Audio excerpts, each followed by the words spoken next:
wabarakatuh.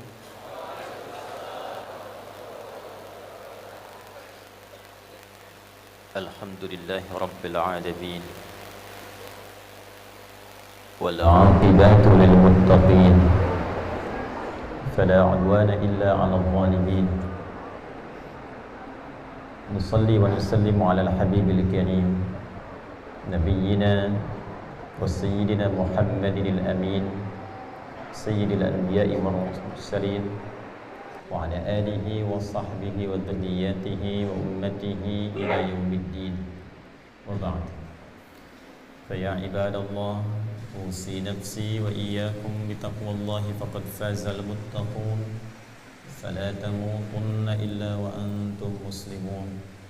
Faqala ta'ala: ya ayyuhalladzina amanu taqullaha haqqa tuqatih wa la tamutunna illa wa antum muslimun. Hadirin jamaah subuh di Masjid Al-Ikhlas Kodam 3 Siliwangi. Sebelumnya saya minta maaf, saya duduk sedikit lebih tinggi dibandingkan jamaah sebelumnya. Tidak mengurangi kemuliaan di hadapan Allah, ini hanya sekedar untuk terlihat saja.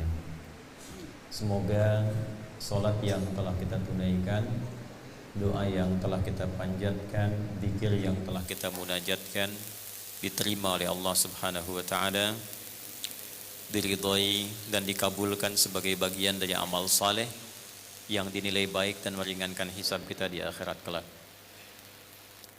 Hari ini kita memulai kajian spesial kita dalam rangkaian kegiatan pengajian rutin yang terjadwal di wilayah Jawa Barat, khususnya di Kota Bandung.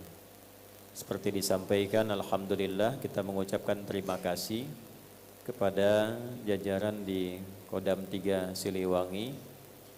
Kita doakan mudah-mudahan seluruh jajaran di Kodam 3 Siliwangi senantiasa dijaga, dilindungi, disehatkan oleh Allah Subhanahu wa taala, dilancarkan, dimudahkan dalam tugas, seling asah, seling asih, seling asuh, dan tetap mewangi sampai kembali kepada Allah Subhanahu wa taala.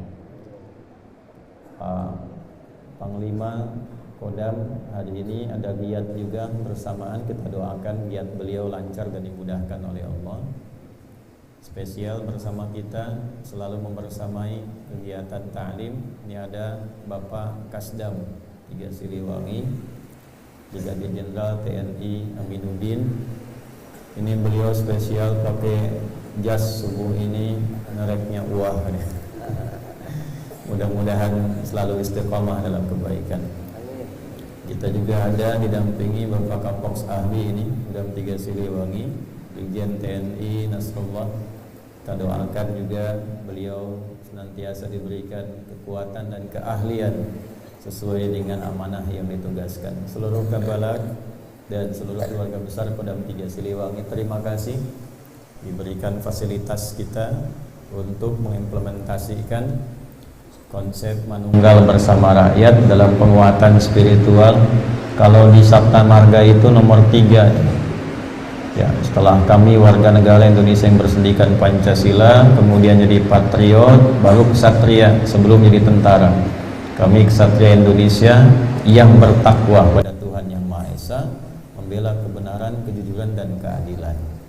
Nah, ini implementasi takwa itu bagi kita umat Islam diwujudkan dalam peningkatan ibadah, dan salah satunya dengan mengisi ruhiyah kita, kemudian fikiran kita dan fisik kita dengan pedoman keislaman yang benar dari Al-Quran dan Hadis, wujudnya dalam bentuk pengajian seperti ini. Jamaah sekalian yang saya cintai, pagi ini kita insya Allah akan memulai kajian terukur yang terkurikulum. Karena pernah saya sampaikan di pertemuan yang lalu, dulu masih di Masjid Kologdam ya, di Kodiklat itu. Kita sudah sampaikan insya Allah setiap kajian yang sebulan sekali itu sifatnya akan terkurikulum, terukur dan bersanad, supaya tidak sekedar datang, dengar dan pulang, Tapi nanti satu, ada ilmu yang tersanad langsung berujung nanti ke Nabi sallallahu alaihi wasallam. Karena di era sekarang sanad itu penting. Imam Muslim itu diurutkan hadis-hadis Nabi sallallahu alaihi wasallam, lalu disyarah oleh Imam Nawawi sampai 9 jilid. Di jilid pertamanya itu spesial, dibuka dengan kalimat yang sangat jelas, al-isnad minad-din. Ya, belajar ilmu yang informasinya terukur dan tersusun sampai ke Nabi itu menjadi bagian pokok yang penting dari agama, dari keislaman seseorang. Sebab kalau belajarnya keliru, bisa jadi praktek ibadahnya pun akan keliru.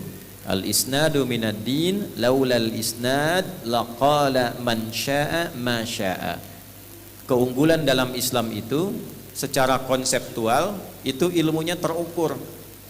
Di Islam tuh keunggulannya setiap ada keterangan tentang ajaran agama, baik itu akidah, ada 4 nih, catat ini ya baik-baik. Akidah, yang kedua ibadah, yang ketiga muamalah, yang keempat akhlak. Akidah itu konsepsi keimanan seseorang, pokoknya ada 6, disebut dengan rukun. Bagaimana supaya imannya kuat? Tahu dari mana Tuhan kita Allah? Nah, itu ada ilmunya. Karena itu habis sholat seringkali dipimpin fa'lam annahu la ilaha illallah. Itu Quran surah ke-47 di ayat ke-19. Maka cepatlah menguatkan keimananmu kepada Allah itu dengan ilmu. Fa itu harfu atfin rabitin baina syai'aini bila hudud. Paham? Tidak. Huruf konjungsi menyambungkan hukum yang harus dilakukan dengan cepat tanpa jeda. Jadi ketika berislam cepat berilmu supaya keislamannya terawat. Kalau tidak ada ilmu nanti dikasih sarung pindah, kasih sembako pindah. Sekarang dikatakan kalimat-kalimat yang masih abstrak, aku mencintaimu, nah hilang akidahnya. Makanya kata Nabi, ada orang yang paginya beriman, sorenya bisa hilang imannya. Yusbihu mu'mina wa yumsi kafira. Salah satu sebabnya kurang ilmu. Jadi ayat ini kalau diterjemahkan, maka kalau sudah berislam cepat isi dengan ilmu supaya mantap tauhidnya. La ilaha illallah. Kenal Allah dengan ilmunya. Kalau sudah kenal dengan ilmunya, maka dampak pertama ibadahnya khusyuk. Karena kenal Allah. Yang kedua hidupnya mudah karena kenal Allah. Tahu bahwa rizki itu sudah diatur. Tahu cara berdoanya, tahu cara memintanya, tahu cara menjalaninya karena kenal Allah. Dan kalau sudah kenal Allah, tidak akan kecewa dalam menjalani kehidupan. Nah, sekarang banyak orang mengatakan beriman tapi belum kenal Allah. Nah, itu ada ilmunya. Ilmu tentang tauhid, ilmu tentang Allah, tentang iman itu berfungsi mengikat keimanan supaya kuat tertanam dalam qalbu. Dalam bahasa Arab sesuatu yang terikat kuat tidak mudah lepas, itu disebut dengan akidah namanya. Karena itu bagian pertama ada yang kita kenal dengan akidah. Khatam akidah, apa buktinya kita kenal Allah? Buktinya beriman apa? Maka ditunjukkan lewat ibadah. Nah, itu yang dimaksud Quran surah ke-20 ayat ke-14. Innani anallahu la ilaha illa ana. Itu syahadat. Fa'budni.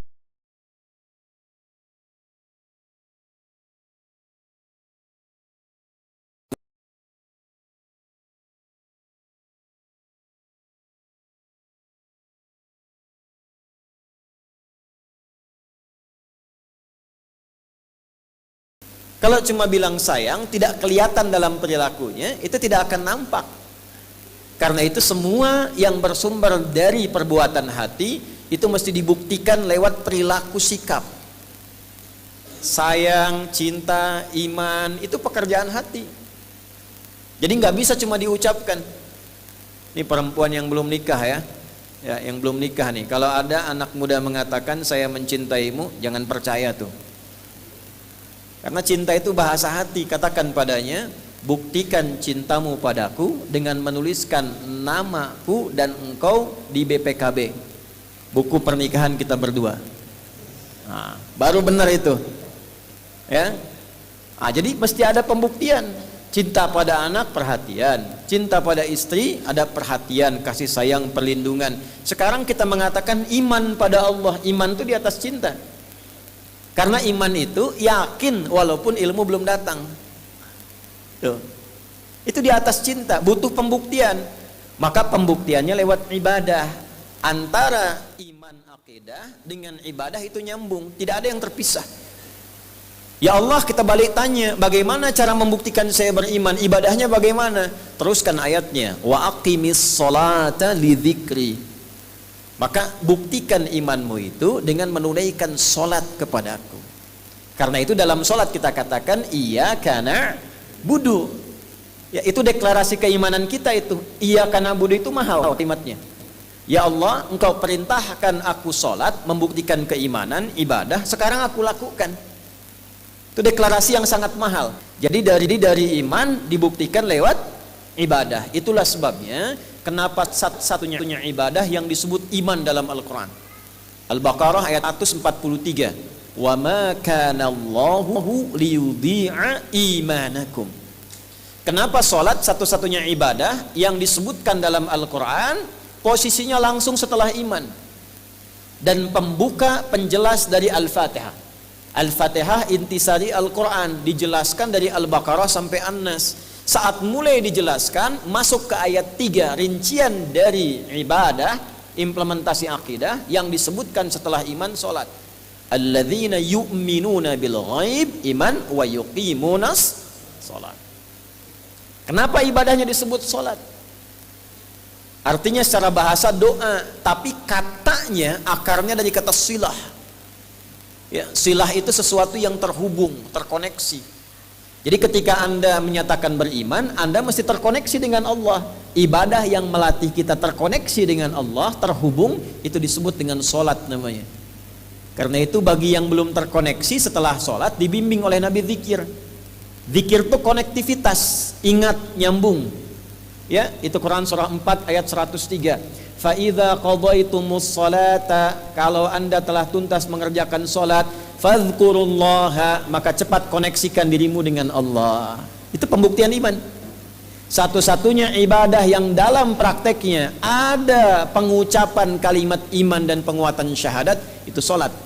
Karena itu dibuka dengan takbir, sebelum ditutup dengan salam kita kuatkan iman kita. Asyhadu an la ilaha illallah wa asyhadu anna Muhammadan Rasulullah. Ini tahiyat, diangkat satu tuh, penunjuk iman, tauhid. Nah, untuk sholat pun, ibadah pun ada ilmunya. Jadi akidah ada ilmunya, ibadah ada ilmunya. Kalau tanpa ilmu, yakin sama Allah, yakin, buktikan sholat. Sholat apa pertama? Subuh. Berapa rakaat? 3. Salah. Oh, jangan dipotong videonya nih. Ini contoh nih. Sekarang musim potongan video nih. Ya, saya sehat begini, ngajar, disebut hipertensi. Ada video rame itu, hoax itu. Ya, balik sini. Jadi butuh ilmu. Di Islam itu komplit. Semua yang terkait dengan tuntunan ibadahnya, tuntunan akidahnya, itu ada ilmunya dan tersambung sanadnya ke Nabi. Bahkan dalam hal sholat, ya, itu kata Nabi, "Shallu kama ra'aitumuni usolli." Salatlah kalian persis seperti melihat aku salat. Kita nggak pernah melihat Nabi dalam hidup, tapi ada orang pernah belajar dari Nabi, diajarkan pada setelahnya, diajarkan pada setelahnya, diajarkan pada setelahnya, sampai diterima oleh kita sekarang. Kitabnya ada, dalilnya ada, keterangannya ada, bukti orangnya ada, bisa dilacak lewat sejarah, biografinya ditemukan, situsnya sampai sekarang masih ditemukan.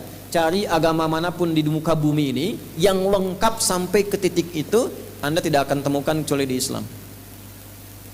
Lengkap. Nah, itulah urutannya yang disebut dengan sanad. Jadi antara akidah dengan ibadah nyambung. Bagaimana seseorang itu dipandang sukses dalam ibadahnya? Maka ukurannya di muamalah. Turun Quran surah ke-29 ayat 45. Utlu ma uhya ilaika minal kitab wa aqimis shalah. Salat. Bagaimana ciri orang salat yang sukses? Innas salata tanha 'anil fahsya wal munkar. Nah, itu muamalah. Kata Allah, kalau engkau sudah ngaji, paham, akidah sudah benar, praktekkan dalam salat ibadah, buktikan benar salat muamalah. Apa di antara cirinya? Engkau pasti akan berperilaku baik kalau sholatmu benar. Sumber buruk itu cuma dua. Kalau ingin cari pengertian, cara cepatnya cari lawannya. Apa maksudnya malam? Kalau siangnya hilang, lawan malam, siang. Apa seseorang itu disebut sebagai yang baik? Bila buruknya tidak ada. Kalau tidak ada buruk, pasti baik. Nah, buruk itu sumbernya cuma dua. Kalau bukan fahsya, sifat jelek yang bersumber, maaf ya, dari syahwat. Pornografi, porno aksi, LGBT, kata-kata jorok, kotor, itu fahsya. Jadi kalau sholatnya benar, itu nggak mungkin berkata-kata kotor. Tuh. Nggak mungkin terlibat pornografi, porno aksi, LGBT. Kalau sholatnya benar, Anda bisa kebayang nggak? Belum saya sebutkan, gimana bisa dibayangkan deh? Orang yang paling buruk perilakunya di muka bumi disebut jahiliyah. Zina itu semua jenisnya khatam. Kata-kata jorok itu khatam. Kok bisa dilatih sholat jadi orang paling sopan di muka bumi? Jadi orang paling sayang pada keluarga. Yang tadinya mencela jadi mencinta, yang tadinya memukul jadi merangkul, dilatih sholat. Nah sekarang tanya balik, kok bisa orang sekarang imannya sama, sholatnya rakaatnya sama, Qurannya sama, tapi hasilnya nggak sama. Yang salah apanya? Coba dicek ilmu tentang sholatnya, mungkin itu yang berbeda, sehingga khusyuknya lain. Mungkar, keburukan yang diingkari hati, sumbernya nafsu perut dan akal. Korupsi, menipu, merampok, mencuri, membegal, menyogok. Nah itu ya, itu mungkar. Jadi mustahil ada orang sholat, mustahil nih kalau sholatnya benar itu bisa nyuri, itu mustahil. Mustahil ada orang sholat itu bisa nyogok, mustahil. Mustahil ada orang sholat senangnya berselisih, itu mustahil kalau sholatnya benar. Dulu pembegal sholat, begitu sholat itu tobat begalnya, pensiun. Ya, preman tobat itu sudah ada tuh zaman Nabi tuh. Ya, itu pensiun jadi ustad. Ibu pernah dengar namanya Abu Dzar Al-Ghifari? Abu Dzar Al-Ghifari itu bu, nama aslinya Jundub bin Junadah. Berasal dari kampung Ghifar. Ghifar itu kenapa disebut Ghifar? Karena viral di masa itu, sekampung begal semua pak. Sekampung, bayangkan tuh. Ya, jadi kalau yang sekarang cuma 1, 2 komunitas geng-gengan, kalah sama jahiliyah tuh. Jangan bersaing, ini sekampung begal semua. Pimpinan begalnya namanya Jundub bin Junadah, masuk Islam, diajarin sholat, berubah. Jadi ustadz pulang ke Ghifar, ngajar, itu sekampung tobat semua. Yang tadinya begal, jadi ahli hadis, sekampung tobat, datang ke Madinah, heboh Madinah, dagdikduk, dagdikduk, dagdikduk. Langkah orang-orang yang berubah dari pembegal menjadi orang-orang yang mulia di hadapan Allah. Untuk memviralkan peristiwa itu, beliau perkenalkan dengan nama kampungnya dibandingkan orangnya. Jadi kalau disebutkan Jundub bin Junadah, tidak banyak orang tahu. Tapi kalau ada Abu Dzar Al-Ghifari, bahkan jadi anak-anak nama sekarang tuh. Yang ibunya nggak tahu kalau nama itu kampung begal. Tuh. Tapi begini memahaminya. Saya dulu pembegal, sekampung begal semua. Saya masuk Islam, saya sholat. Islam, sholat merubah saya jadi orang baik. Itu maksudnya. Makanya kenapa diperkenalkan nama daerah untuk menginspirasi kita. Rumus cepatnya tambah al di depannya, ujungnya tambah i. Imam Bukhari misalnya itu, namanya Muhammad. Bukan Bukhari nama aslinya. Namanya Muhammad, punya bapak Ismail, punya kakek Ibrahim, punya kakek lagi Al-Mughirah, kakek lagi Al-Bardizbah. Tinggal di kecamatan Ju'fah, Kabupaten Bukhara, Provinsi Khurasan. Sekarang negaranya Uzbekistan. Karena berasal dari Bukhara, diperkenalkan, saya bukan orang Arab. Saya bukan dari Mekah, bukan orang Madinah. Saya orang Bukhara, ana al-Bukhari, pakai alif lam ujungnya i, untuk menginspirasi. Islam itu tidak hanya dikhususkan bagi orang Arab. Saya pun yang dari Bukhara, kalau serius Islamnya jadi baik, ilmunya jadi tambah. Diikuti oleh orang tua kita dari Banten, Syekh Nawawi datang ke Mekah sampai jadi mufti, diperkenalkan Al-Bantani. Syekh Yasin dari Padang, Al-Padangi. Syekh Abdul Somad yang dulu dari Palembang, Al-Palembangi. Syekh Abad Khatib, Al-Minangkabawi. Syekh Mahfud At-Termasi, ya. Jadi Anda kalau nanti pengen ngikuti itu berangkat langsung ke Mekah dari Kiara Condong, Pak Asep Al Kiara Condongi, nah boleh, terserah lah pokoknya mah gitu ya. Nah itu ada konstruksi ilmunya di Islam itu, nggak sembarangan, jadi butuh ilmu. Nah jadi kalau orang itu beriman mengatakan saya Muslim, bagus, sholat deh. Kalau tidak sholat dipertanyakan, yang tanya Allah, katanya Muslim, kok nggak sholat? Itu nanti jadi obrolan penghuni surga itu, ya. Saat kembali ke akhirat jadi obrolan penghuni surga. Itu ada orang yang mengklaim Muslim kok bisa di neraka katanya. Ada yang begitu. Ada lagi yang tidak beriman, tidak punya bekal, ada di situ juga kumpul. Begitu kumpul ditanya, masalah kukum fi saqar. Nah, itu ada di Quran surah 74 tuh, ayat 42 sampai dengan 48. Kok bisa ke neraka itu? Kok bisa? Qalu lam nakum minal musallin, dulu kami enggak sholat dan tidak peduli pada sholat. Nah, sholat itu pembuktian iman. Jadi ada orang yang kelak mengaku muslim, ini kalau enggak disebutkan siapa dan kapan, ini menunjukkan perbuatan itu akan terjadi lagi di setiap masa dengan tokoh yang berbeda, tapi intinya sama. Ada enggak yang sekarang ngaku Islam tapi enggak sholat? Terbukti kan? Kita doakan. Doakan, awas, sepanjang hidup dia masih punya hak menjadi soleh. Cara menilainya begitu, bukan menghujat. Doakan supaya dapat hidayah. Islam itu indah. Nah, nanti yang tiga ini nyambung. Iman, akidah, ibadah, pembuktiannya lewat muamalah, sifat hiasannya disebut akhlak. Akhlak. Memang bagus. Tidak pernah korupsi, gitu kan? Tidak pernah nyogok, gak pernah mencuri, ya. Tapi kata-katanya kurang lembut. Jadi imam, woi rapat-rapat tuh, nggak bisa rapat tuh, udah gede masih nggak rapat aja tuh, jenggot aja panjang, rapat enggak, ya kan nggak enak. Perintahnya jelas tapi nggak enak. Nah itu kurang yang keempat, namanya akhlak. Gimana bicara pada orang tua? Bagaimana bicara pada senior, bagaimana menyayangi yang junior, bagaimana berinteraksi dengan tetangga. Itulah bukti kita beriman, beribadah, bermuamalah, dan berakhlak. Al-Quran isinya 6.236 ayat, 114 surah, 30 juz, kurang lebih ada 52.000 kata di dalamnya. Isinya semua menguatkan 4 hal ini dalam kehidupan supaya sukses dunia, sukses akhirat. Dituntunlah isinya, penjelasannya oleh hadis-hadis Nabi. Dijelaskan dalam praktek kehidupan supaya tidak bingung. Ayat ini maksudnya apa, prakteknya bagaimana. Ya, oleh karena itu yang paling lengkap berkehidupan memberikan contoh di antara sekian nabi hanya Nabi Muhammad sallallahu alaihi wasallam. Nabi Isa itu baik, ramah, sopan, bagus. Dalam praktek sosial bagus, tapi tidak bisa memberi contoh dalam rumah tangga karena nggak pernah nikah. Tidak bisa jadi contoh dalam hal militer karena nggak pernah terlibat dalam praktek militer. Nabi Muhammad lengkap, jadi panglima iya, jadi suami iya, jadi anak iya. Coba silahkan dicek.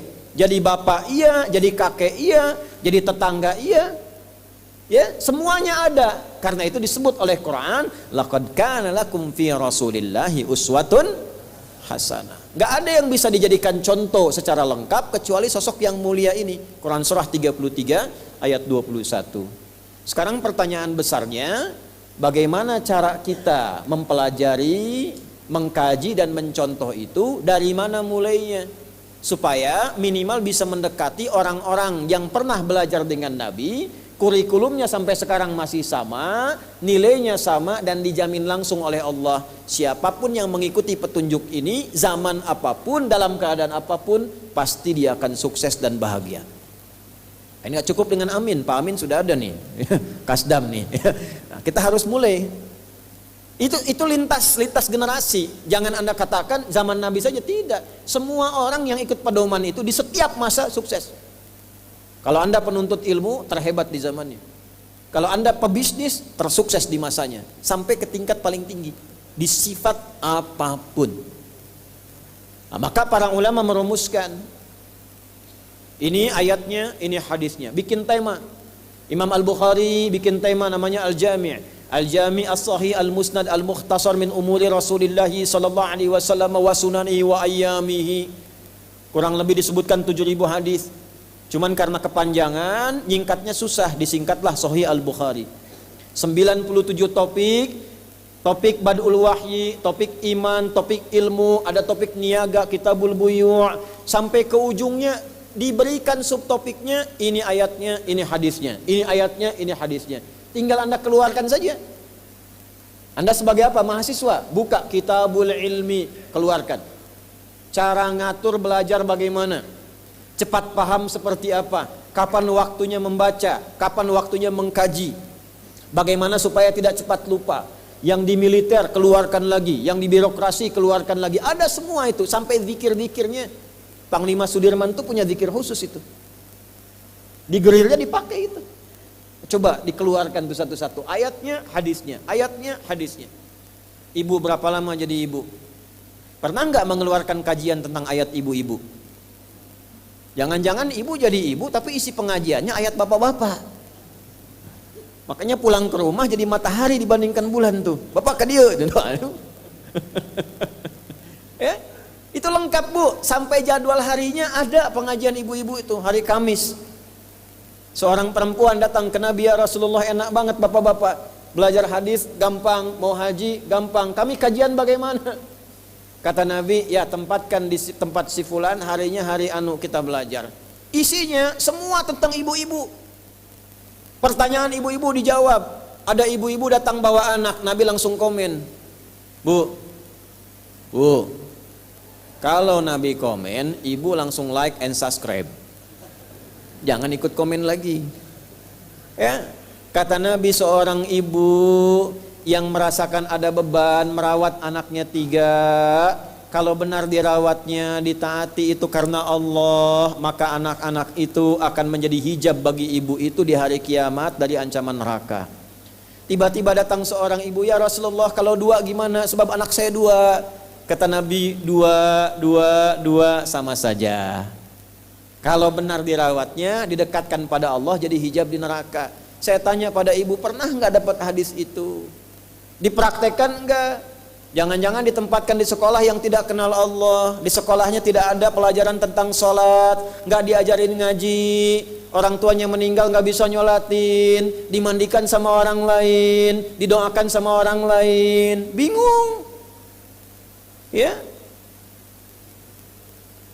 Mau nyari yang dampingi susah. Itu kan?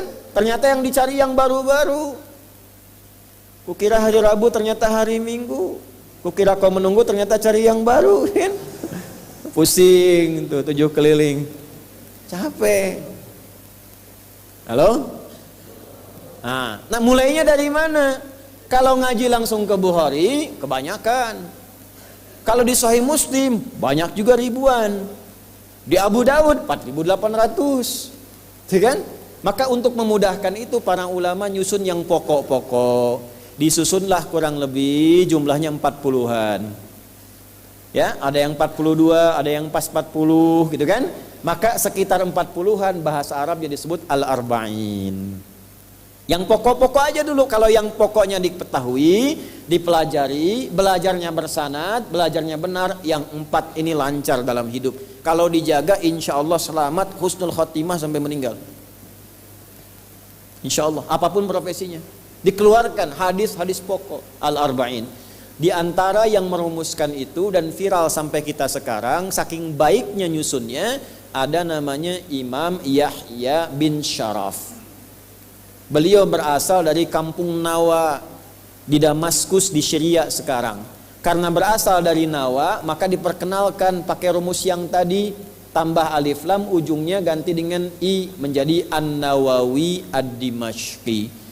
Menyusun 42 hadis dikenal dengan Al-Arba'in An-Nawawiyah. Nah sekarang itu yang coba kita akan hadirkan pelajarannya. Mudah-mudahan setiap pertemuan ambil satu hadis, dari sanadnya saya bacakan, saya ngambil dari siapa, saya ijazahkan pada Bapak Ibu. Jadi nanti begitu belajar dapat ijazah sanad, dapat hadisnya, dapat matannya, dapat isinya, dapat pahamnya, tinggal kita amalkan dalam kehidupan.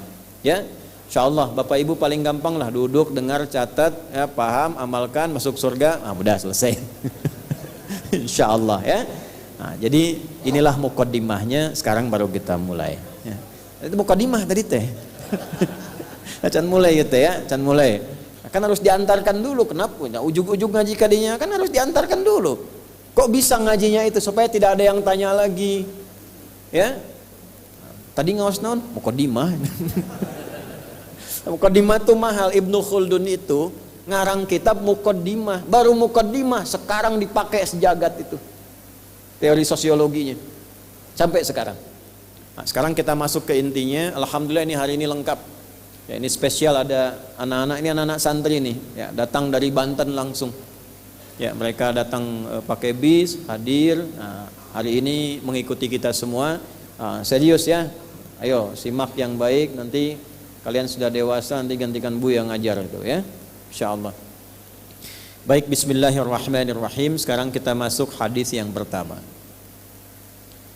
Saya mendapatkan sanad dari hadis ini yang kitabian, salah satunya yang saya sebut yang orangnya masih hidup. Ada Syekh Ali Jum'ah yang ada di Mesir, kemudian bisa disambungkan ke Al-Bukhari. Di Al-Bukhari nomor hadis yang pertama, kitabnya Bad'ul Wahyi, disebutkan lagi nomor hadis yang ke-54, ya di Sahih Muslim nomor hadis 1903, kemudian dicakup oleh Imam An-Nawawi pada kitabnya Al-Arba'in nomor hadis yang pertama. Ya, di sanad Al-Bukhari saya sebutkan dulu sanadnya. Qala haddatsana qala, Imam Al-Bukhari menyampaikan haddatsana qala Al-Humaidi ay Abdullah ibn Zubair. Satu, haddatsana Sufyan. Dua, haddatsana Yahya bin Sa'id Al-Ansari. Tiga, kemudian haddatsana Muhammad bin Ibrahim At-Taimiyyu. Kemudian qala ya sami'tu Alqamah bin Waqas Al-Laythiyyu qala sami'tu Umar ibn Khattab radhiyallahu ta'ala anhu 'alal minbari yaqulu qala Rasulullah sallallahu alaihi wasallam innamal a'malu binniyat wa innama likulli imri'in ma nawa faman kanat hijratuhu lidunya yusibuha aw imra'atin yankihuha fahijratuhu ila ma hajara ilaihi. Versi 1 nomor hadis 54 1903. Versi 2 innamal a'malu binniyat wa innama likulli imri'in ma nawa faman kanat hijratuhu ila Allahi wa rasulihi fahijratuhu ila Allahi wa rasulihi wa man kanat hijratuhu lidunya yusibuha aw imra'atin yankihuha fahijratuhu ila ma hajara ilaihi. Versi 3 innamal a'malu binniyat wa innama likulli imri'in ma nawa faman kanat hijratuhu ila Allahi wa rasulihi fahijratuhu ila Allahi wa rasulihi wa man kanat hijratuhu lidunya yusibuha aw imra'atin yatazawwajuha fahijratuhu ila ma hajara ilaihi. Versi 4 al-a'malu binniyat faman kanat hijratuhu wa innama likulli imri'in ma nawa faman kanat hijratuhu ila Allahi wa rasulihi fahijratuhu ila Allahi wa rasulihi wa man kanat hijratuhu lidunya yusibuha aw imra'atin yankihuha fahijratuhu ila ma hajara ilaihi. Ini kurang lebih 4 versi dari hadis yang pertama saya rangkum menjadi satu bagian yang utuh, yang paling lengkap. Ini yang saya minta kepada Anda untuk mengikutinya supaya dapat jalur sanadnya dan mudah-mudahan tersambung pada Rasulullah sallallahu alaihi wasallam.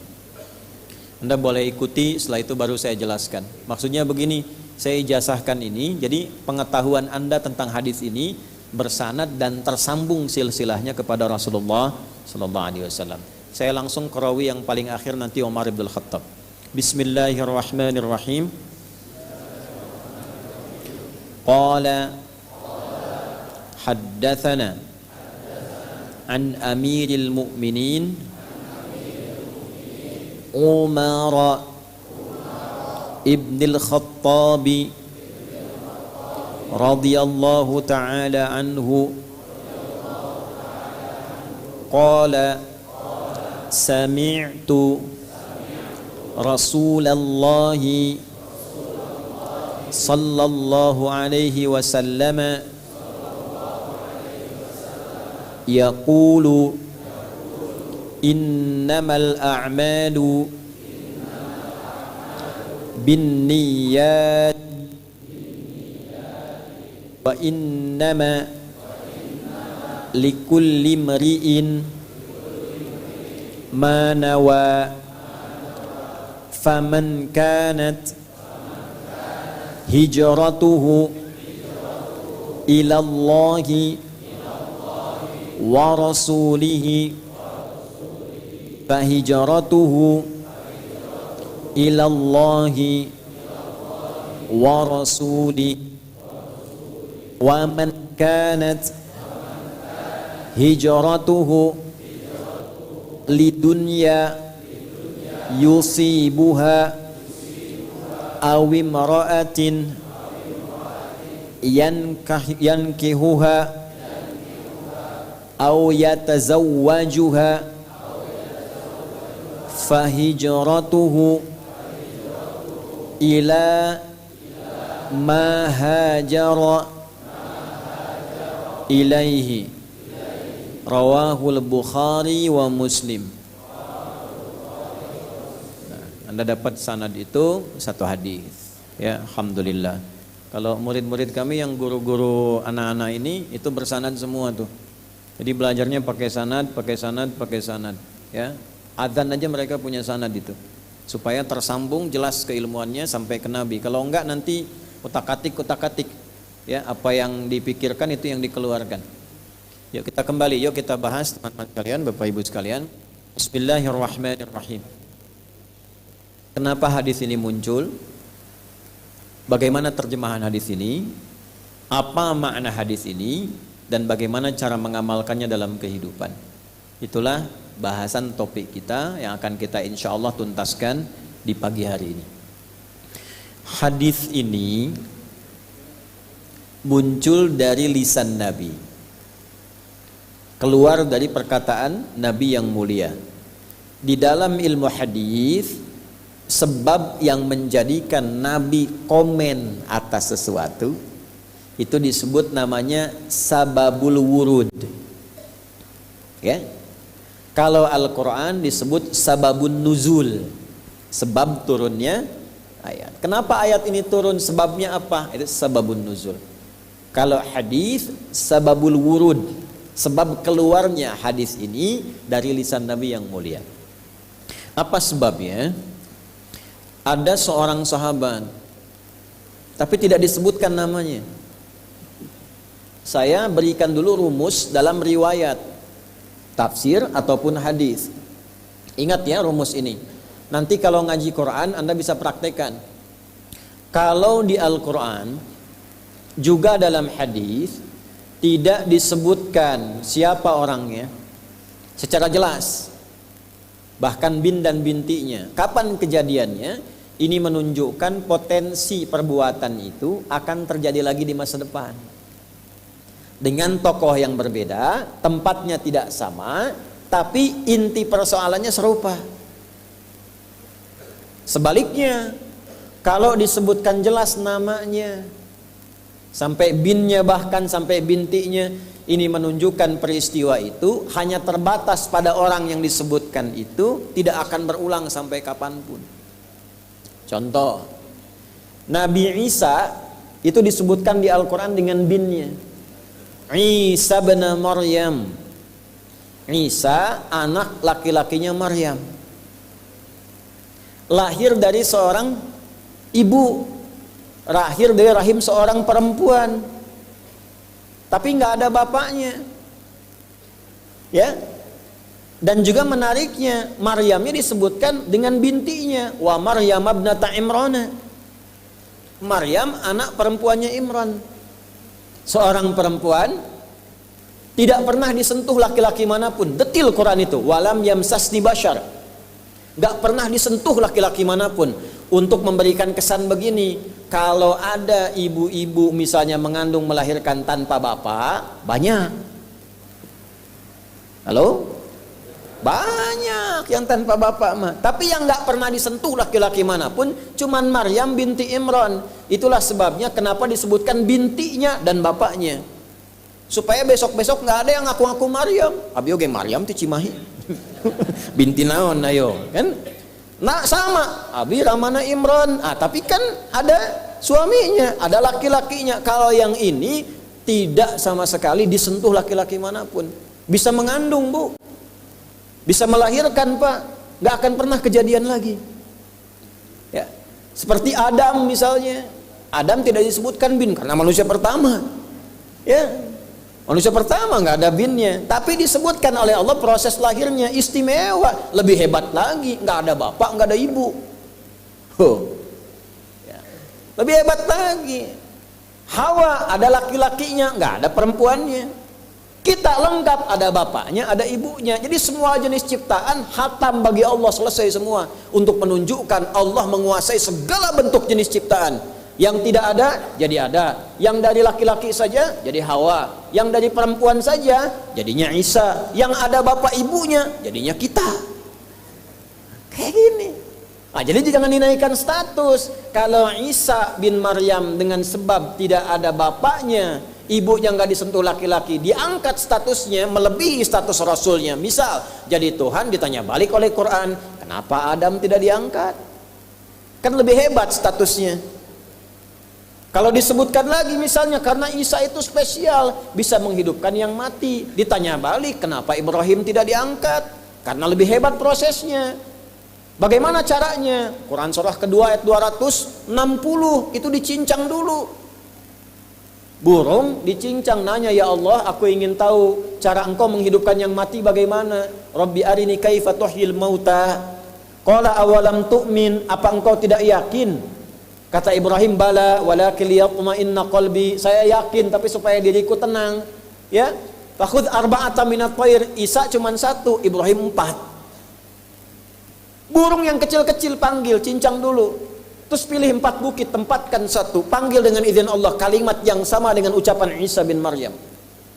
Hidup dengan izin Allah, hidup, datang lagi, yang dicincang nyambung lagi. Lebih dahsyat. Kenapa nggak diangkat statusnya? Nah itu ditanya balik. Nah, tapi saya kembalikan, kalau disebutkan namanya langsung dengan bintinya, tidak akan kejadian lagi di masa depan. Jelas di sini? Nah, makanya walaupun ada namanya Pak Ibrahim, nggak akan bisa menghidupkan yang mati. Abdi bade nyobian lah, potongan burung merpati, tangkapan sekitaran dia. Hidup dengan izin Allah, ya paeh gitu. Kayak hidup-hidup. Karena disebutkan nama. Tapi kalau tidak disebutkan nama aslinya, cuma gelarnya, inisialnya, lakobnya, ini potensinya terjadi lagi di masa depan. Contoh di Quran, Firaun. Ibu kenal Firaun? Ayo bilang kenal. Langsung saya berhenti pengajiannya. Ada ibu yang angguk, mohon Pak. Aduh. Firaun itu bukan nama asli, gelar. Faraoh, gelar pemimpin tertinggi di Mesir pada waktu itu. Raja. Maksudnya apa? Kalau diberi kedudukan tinggi, hati-hati akan ada potensi-potensi penyimpangan. Harus paham orang sekitaran, mitigasikan siapa orang terdekat, siapa yang membisikkan, kalimat apa yang diberikan. Korun bukan nama asli. Ya. Koroh asalnya, yang punya harta banyak seperti sebenua. Hati-hati kalau punya harta banyak, semakin naik harta, semakin ada potensi penyimpangan. Potensi dengan harta yang menyimpang disebut bagho, potensi kedudukan yang menyimpang disebut togo. Idhab ila fir'auna innahu togo, inna qaruna kana min qaumi Musa fabagho. Kalau belum kaya, gayanya biasa, nyapa, jalan masih bisa assalamualaikum. Sudah jadi crazy rich, richnya hilang, crazy-nya muncul. Udah pamer, flexing, macam-macam, potensi penyimpangan bisa terjadi. Balik lagi, terapkan rumus ini kepada hadis tadi. Ada seorang sahabat jatuh cinta pada seorang perempuan. Nah, jatuh cinta ini akan terjadi dimanapun, termasuk jamaah-jamaah ini nih. Hati-hati Bu tuh, ya, jatuh cinta. Nah, Perempuan yang ditaksir ini namanya Ummul Qais. Kata Ummul Qais, nah ini panduan bu, bagus. Kalau kamu mencintaiku, ikut hijrah, ikut Nabi. Ah mahal itu bu. Ini standar. Kalau ibu bapak cari menantu, standar yang pertama, ini jarang dibahas di hadis ini. Cari yang pertama itu ukurannya, standar imannya yang dekat dengan Allah dan Rasulnya. Fadfar bidzatid dini taribat yada. Kalau pilihan pertama ini lekat pada imannya, akhlaknya, kemuliaannya, pasti rumah tangganya bahagia dan beruntung. Kenapa? Karena asbabnya umumnya orang cari dua hal. Maaf, kalau bukan materi, harta, kedudukan latar belakang, atau tambahan dari fisikal, itu wajar. Pilih gantengnya, gitu kan? Tegapnya, cakepnya, dompetnya, nah itu biasa. Yang perempuan cantiknya, anggunnya. Cuma kalau berumah tangga ukurannya semua material, fisikal, nggak akan langgeng. Cantik memudar, begitu cantiknya pudar, nah, pindah ke yang lain.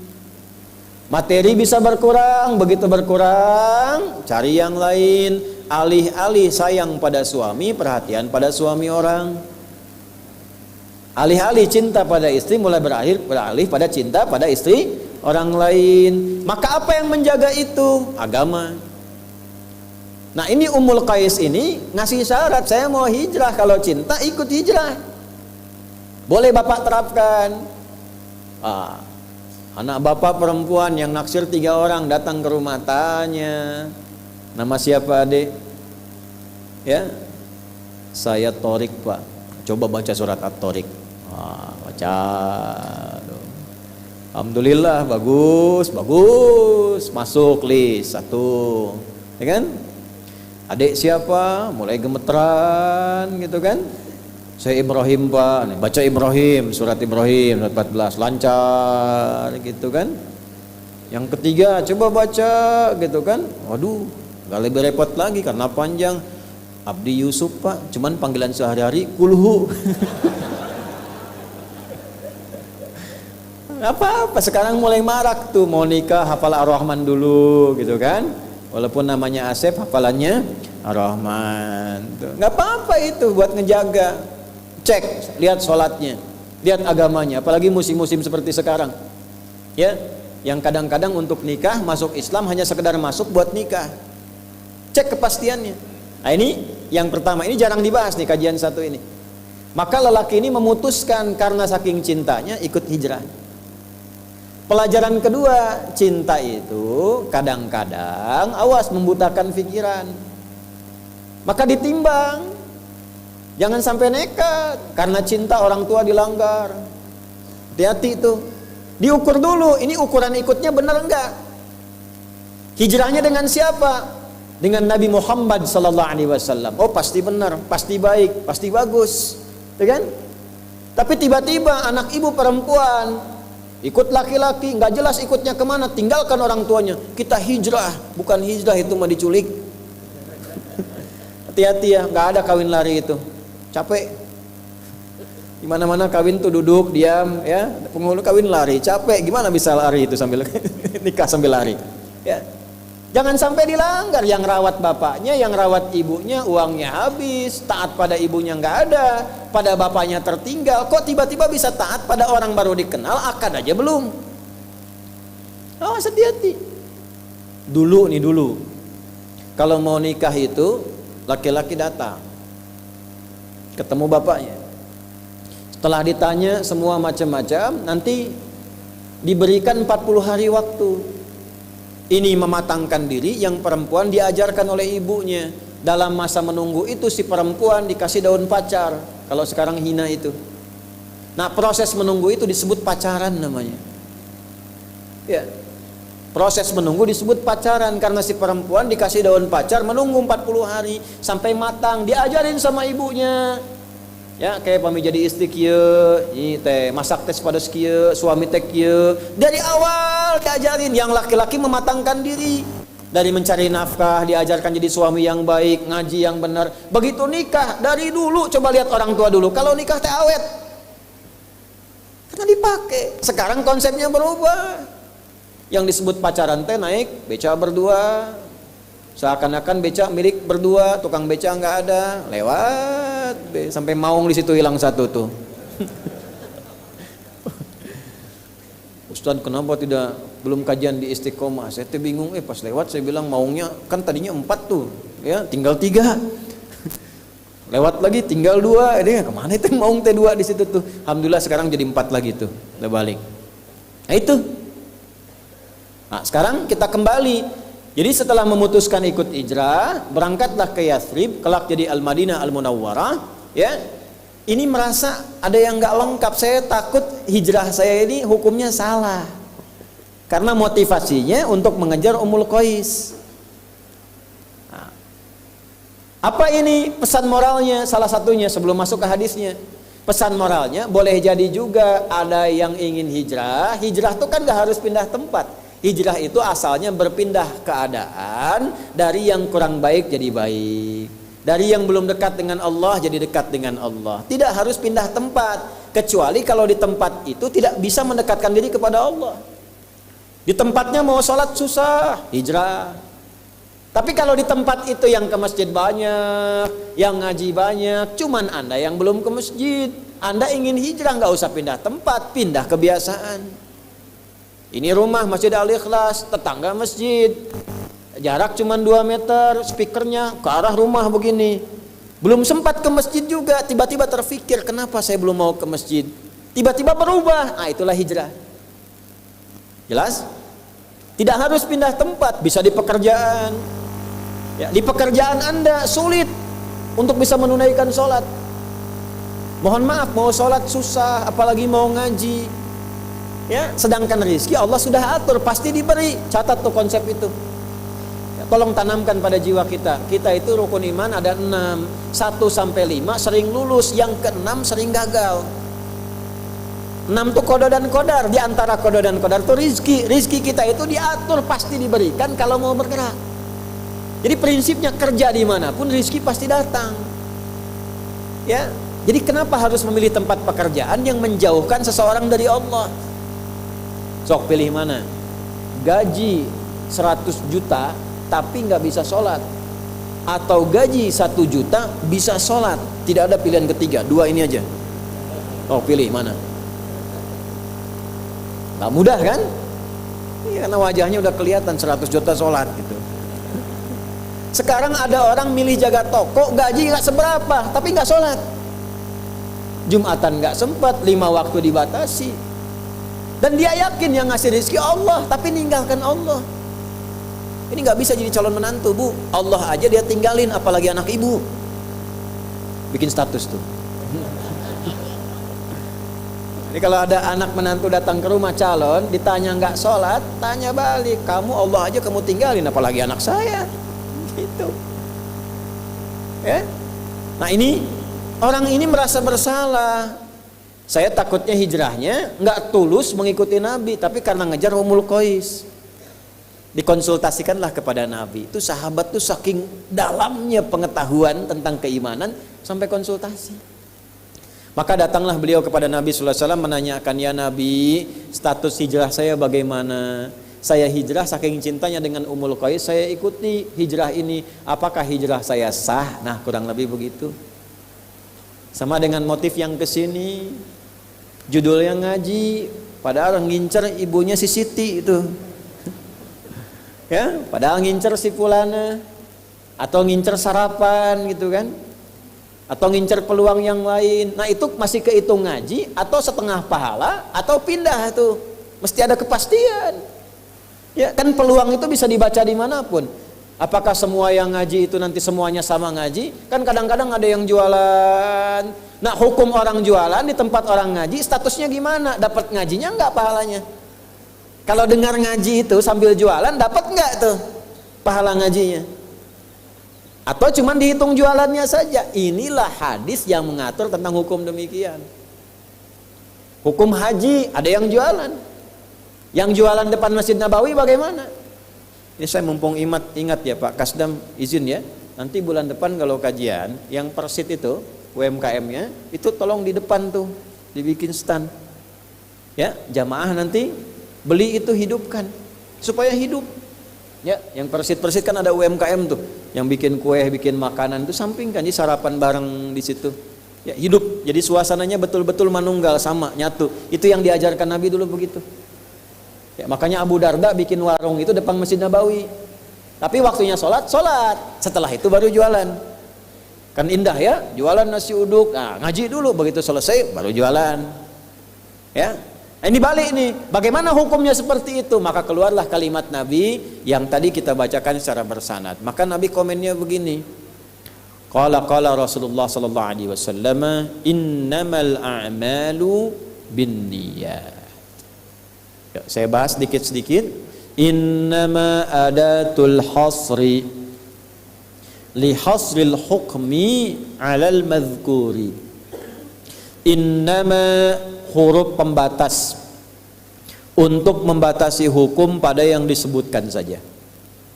Jadi ini rumus ya, ini mahal nih kuncinya, ngajinya agak mahal. Kalau baca Quran, baca hadis ada innama di awalnya, maka hukumnya terbatas pada yang disebutkan saja, nggak boleh keluar dari yang disebutkan. Contoh gini, zakat itu dikeluarkan pada berapa golongan? 8. Ada di mana? Surah ke-9 ayat berapa? Ayat ke-60. Itu dibuka dengan innamas shadaqatu. Cara menerjemahkannya, zakat itu hanya boleh dikeluarkan pada golongan berikut. Lil fuqara 1, wal masakin 2, wal amilina 'alaiha 3, wal muallafati qulubuhum 4, wa fir riqab 5, wal gharimin 6, wa fi sabilillah 7, wa ibnis sabil 8. Ke-8 ini, di luar 8 enggak boleh. Yatim disebut enggak tadi? Tidak, karena tidak disebut boleh enggak terima zakat? Belum tentu. Kalau yatimnya fakir boleh, yatimnya miskin boleh. Bill Gates punya anak yatim, terima zakat enggak? Enggak, bapaknya orang kaya, ya kan? Tapi kalau punya sifat yang tadi boleh diberikan. Tapi infak boleh terima. Infak itu tidak harus uang.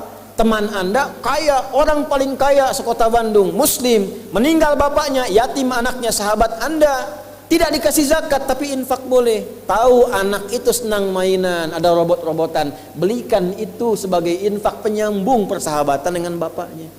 Ada di mana ayatnya? Quran surah 2 ayat berapa? 215. Bagaimana bunyinya? Yas'alunaka madza yunfiqun. Mereka konsultasi pada Muhammad, kalau mau infak bagaimana? Qul ma anfaqtum min khair. Katakan kalau mau infak cari yang terbaik. Untuk 5 golongan, 1 lil walidain orang tua, 2 wal aqrabin kerabat, 3 wal yatama, masuk di sini anak yatim, 4 wal masakin orang miskin, 5 wabnis sabil dalam perjalanan sulit. Paham sampai sini? Ini innama, nggak boleh keluar dari 8 tadi. Hadis yang disampaikan oleh Nabi diikat dengan innama, artinya hukumnya terbatas.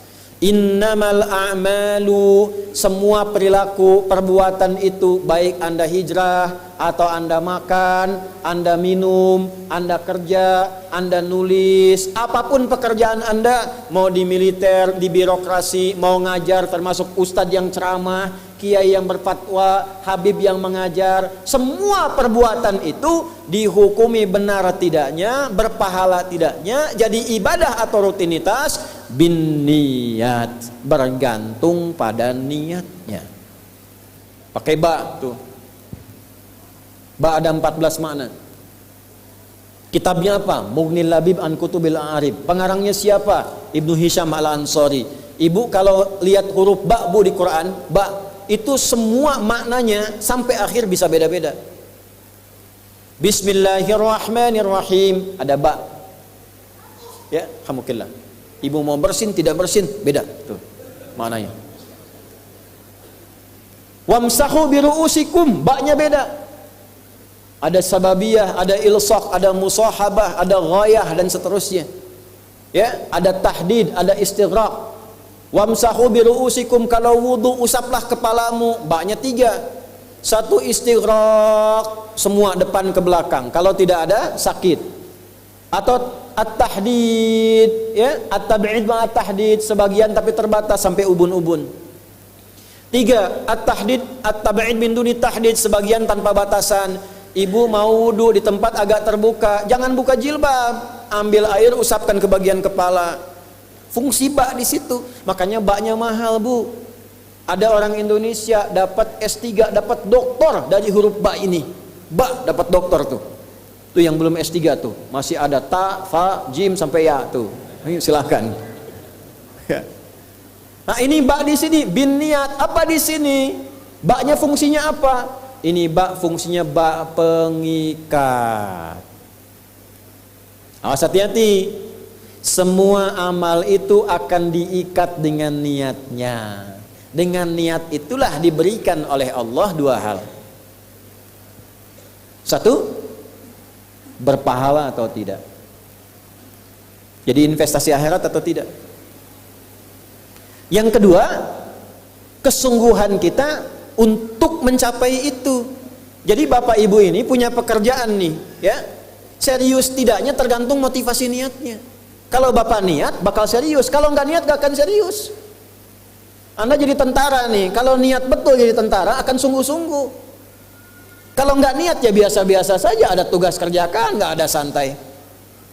Anda kuliah kalau niatnya benar, sungguh-sungguh belajarnya. Duduk paling depan, dengarkan dengan baik, catat, gak paham nanya. Makanya masuk dengan keluar beda. Masuk belum paham, keluar sudah paham. Ini duduk, masuk kelas, duduk di kursi barisan belakang. Duduk di kelas, bangku deretan belakang. Gitu kan, di dalam kelas penuh dengan obrolan. Dengan pikirin. Gak pernah nanya, pulang. Mau ujian, minggu tenang jadi minggu gelisah. Pinjam catatan teman. Nah, itu belum niat, gak niat tuh kuliahnya. Ya, kalau mau niat tuh sungguh-sungguh pasti serius. Jadi semua pekerjaan itu akan jadi tercapai hasilnya kalau sungguh-sungguh, kalau serius. Serius. Ya, jadi kalau melamar sekali ditolak, kedua kali terus, 3 kali, 4 kali. Ya. Kalau tidak ada di tempat itu, cari tempat lain. Ada seorang pemain biola tingkat tinggi, itu biolanya saja harganya puluhan miliar.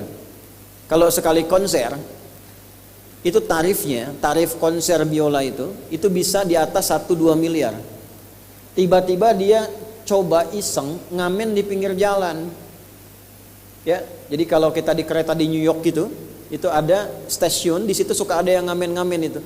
Iseng beliau ngamen, gak ada yang tahu kalau itu pemain biola termahal di dunia.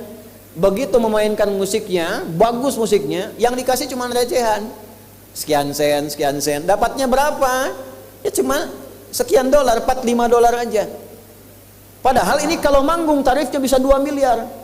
Tapi analisis komentarnya sangat luar biasa. Ternyata manusia itu, perhatikan, kalau ingin sukses harus pandai menempatkan diri. Dia dihargai murah itu karena di tempat yang memang tidak mengetahui siapa dia. Ketika dia menempatkan diri pada tempatnya, maka berharga nilainya di hadapan Allah. Jadi kalau Anda di satu tempat dianggap tidak bernilai, cari tempat lain. Mungkin di situ bukan tempat yang layak bagi Anda untuk menunjukkan siapa Anda. Tapi mesti serius. Itulah sebabnya ada sa'i. Apa itu sa'i? Ayo rali-rali kecil. Terus lari-lari besar apa? Maraton. Sa'i dari kata sa'a, artinya sungguh-sungguh, serius mencapai peluang. Naik ke atas bukit untuk melihat dengan jernih ke rahmah, ya, lihat dari sofa sampai marwah dengan sifat rahmah. Marwah itu puncak tertinggi yang ingin diraih. Maka gunakan dengan sa'i, sungguh-sungguh serius. Kalau lihat peluang kejar walaupun dengan berlari. Kalau nyampe nggak ketemu, balik lagi walaupun sampai bolak-balik. Pada akhirnya pasti ditemukan yang cocok dengan kita. Sungguh-sungguh.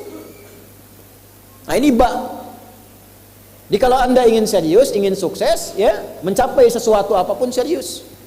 Yang sekolah serius nih, ya, perwira masuk mau sekolah serius, ya, jangan mengandalkan joki. Ayo serius supaya ilmunya benar, ya, urutkan. Anda juga sama nih yang di kampus-kampus dan sebagainya tuh, ya, kuliah yang betul. Kan mau Indonesia emas tuh 2045. Bagaimana bisa dapat emas kalau nggak sungguh-sungguh? Itu yang kemarin PON tuh, kalau nggak serius nggak dapat emas. Ayo sungguh-sungguh dari sekarang tuh, ya. Terulang siklus 100 tahunan. Sekarang 2024, tarik mundur 100 tahun ke belakang. 1924 itu masa-masanya pondasi. 1901 ada politik etis namanya. Belanda didesak untuk memberikan satu kontribusi positif bagi masyarakat Nusantara kala itu. Maka dibukalah pintu beasiswa keluar sampai belajar sampai ke Belanda.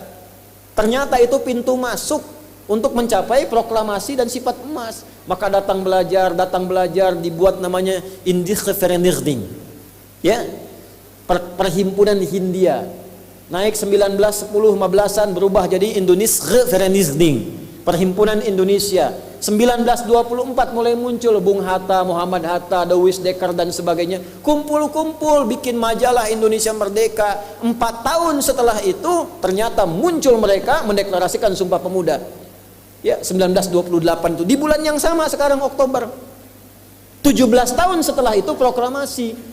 100 tahun tambahkan 1924, 2024. Jadi kalau kita sekarang serius, yang ngaji banyak yang muda-muda tuh, siapkan 4 tahun ke depan, 2028 deklarasi kita. Kalau dulu Sumpah Pemudanya baru Indonesia, bahasanya dan seterusnya, 3 bagian pokok, kita deklarasinya emasnya, unggulnya, inspirasinya 2028, 17 tahun 2045. Tapi ngajinya harus serius. Kalau ngajinya cuma datang, ketawa, pulang, ya nggak akan jadi. Halo, nah barengong kita. Itu. Ya, simpulnya kita pakai. Nah yang kedua begini, kalau cuma pakai yang pertama, yang belum beriman pun dapat itu. Terus faedahnya kita beriman apa? Ya, gini ya. Ini ada yang belum beriman, non muslim. Kerja serius. Anda sudah beriman, kerja serius juga, sama-sama serius, dua-duanya sukses. Lalu manfaat imannya apa? Tuh.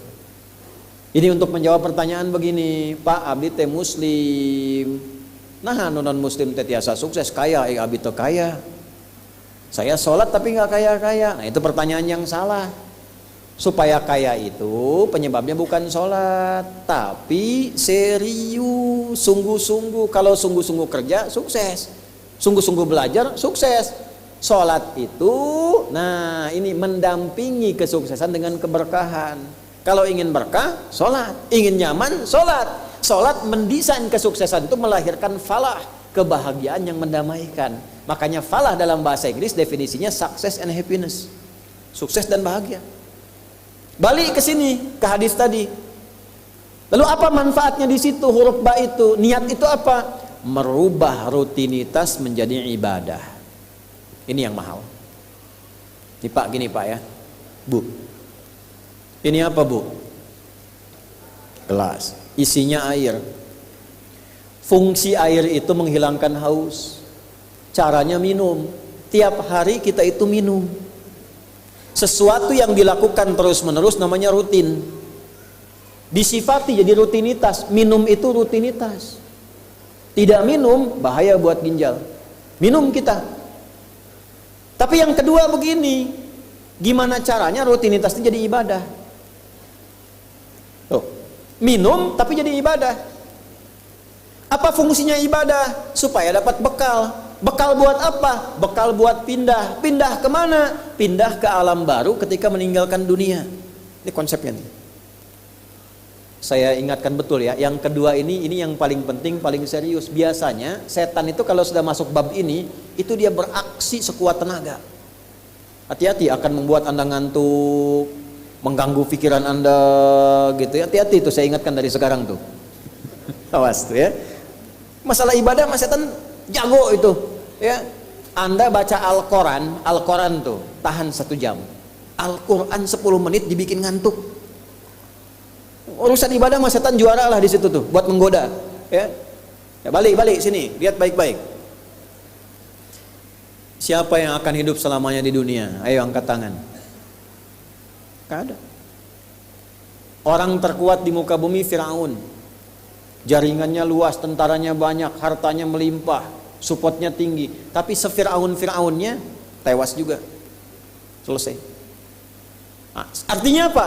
Kita akan meninggalkan ini karena kehidupannya sementara. Karena itu bagi orang yang sudah meninggalkan dunia, disebut diumumkan telah meninggal dunia. Nah kita punya iman kalau meninggal pindah kemana? Kan ditanya. Akal kita kan bertanya, ini pindah, meninggal dunia, meninggalkan dunia, pergi kemana? Kan belum pernah ada yang punya pengalaman ke situ, balik lagi. Oh, abdi tadi kadinya wih deui, enggak ada. Ya, harus terjawab. Kalau tidak terjawab, bingung kita ini. Harus terjawab. Yang bisa jawab itu siapa? Yang menciptakan kita. Tanggung jawab, harus memberikan keterangan. Karena itu kalau ada kitab suci menerangkan dengan sempurna, setelah di dunia ke sini keadaannya begini, bekalnya begini, dari situ ke sini prosesnya begini. Ini menunjukkan kitab suci itu benar dan sumbernya dari Sang Pencipta. Dan berita baiknya, alhamdulillah, alhamdulillah, silahkan riset, silahkan komparasikan secara ilmiah, riset. Hanya Al-Quran yang menerangkan itu dengan sempurna. Dari dunia pindahnya ke sini, alamnya disebut dengan kubur, pemisahnya disebut barzakh. Di dalamnya ada begini, dijelaskan oleh Nabi rinci. Kalau begini begini, kalau begitu begitu. Selesai itu nanti bertahap seperti ini, terjadi kiamat begini, rinci.